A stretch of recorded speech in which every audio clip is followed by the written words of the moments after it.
বিসমিল্লাহ এগ্রোতে সবাইকে স্বাগতম। বন্ধুরা, আজকে আপনাদের দেখানোর চেষ্টা করব নিপিয়ার ঘাস কিভাবে সংগ্রহ করে রোপণ করতে হয়। ভিডিওটা সম্পূর্ণ দেখবেন, ইনশাআল্লাহ আপনাদের অনেক কাজে লাগতে পারে।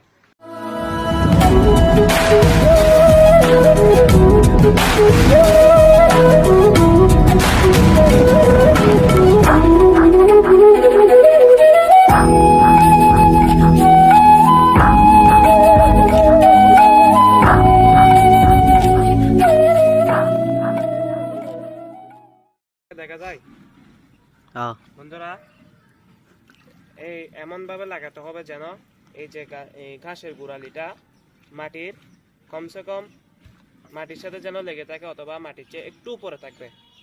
তারপরে একটা রোকানোর কমসে কম 7 থেকে 8 ইঞ্চি পর আরেকটা লাগাতে হবে। এর মাঝে যেন 7 থেকে 8 ইঞ্চি দূরত্ব থাকে।